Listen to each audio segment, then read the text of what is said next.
Kombat 2 is a very stylistic, high-octane film from beginning to end because it commits to its source material and to new characters and a new world that it's trying to build. My favorite thing about this movie, and I think a lot of people, what the aspect they're gonna love the most, is the sort of high-octane, stylistic, visceral fight sequences that we see in this movie throughout the entire film.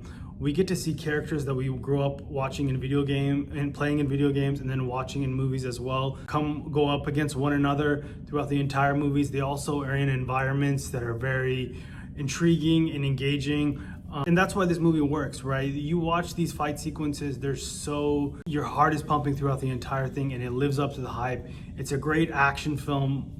One of the best action films I've seen in quite some time, and it's different, right? This doesn't feel like the other action films that I've seen before. People are going to criticize certain aspects of this movie, but what I like about this is that it feels different. This does have a bit of a 90s vibe to it, where it's not your typical grounded, not everything needs to be grounded and realistic for you to enjoy it. Sometimes things can be incoherent and it doesn't really make sense. It's okay. It's a movie based off a video game. Not everything needs to make sense and fit together. As long as it's different and it tries to tell a story and do these sort of cool fight sequences and build a world different from other things that we've seen before. Not everything needs to be the MCU or Jurassic Park. This can be its own thing, its own style, its own sort of flavor. And that's what I think what most people are gonna like about Mortal Kombat. There are issues with the movie. I'm not saying that the CGI is great, right? The CGI feels very overproduced and artificial, right? And people are gonna have issues with that when you watch the movie and you see how it doesn't feel realistic and authentic, and you can kind of tell it's CGI as you're watching the movie, and that's how the way they wanted to go with the film. And it does bother me a little bit. I mean, they do rely a little bit too much on it. It would have been nicer if they kind of had certain sequences be in real places, and they kind of, but you know, they didn't want to do that, so that's just the direction they chose to take. But another aspect of this movie I think a lot of people are gonna really enjoy is we get an introduction of two new characters in this movie. Johnny Cage and Katana, two iconic characters that we all grew up either playing in the video games or watching the original movies. This time they make their debut. They were not in the first film, but they do have a main presence in this film, and I think that was my favorite part of the entire film, is they chose to have Johnny Cage and Katana be the driving force for this story, and it worked in my opinion. I always felt like the Johnny Cage character, an actor turned combat fighter, always was a smart, clever aspect of the Mortal Kombat franchise, how he's sort of this action star who pretends to be a great fighter and now is forced to be an incredible martial artist. And I'm really glad they chose to work in that to his character throughout the entire movie. Adeline Randolph, I think that's how you pronounce her name, she plays Katana. She is great. Her story arc from beginning to end is executed perfectly, right? We see her as a child and then we see what her character becomes at the very end. Not to spoil anything, but her character is the best arc of the entire film. Her character is stylistically the best.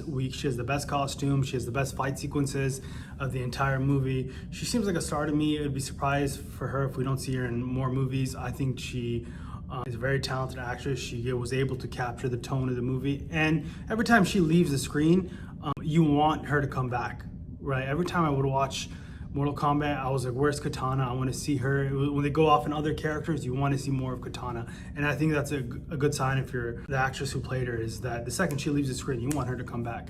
And I got that feeling from her throughout the entire movie. The other characters in the film are very brilliant as well.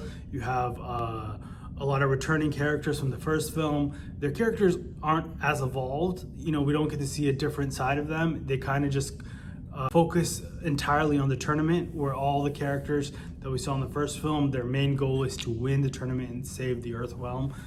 It would have been nicer to see more characters evolve, but there's no time to do that, so they kind of just focused on the involvement of Johnny Cage and Katana. That's sort of the main narrative of this film.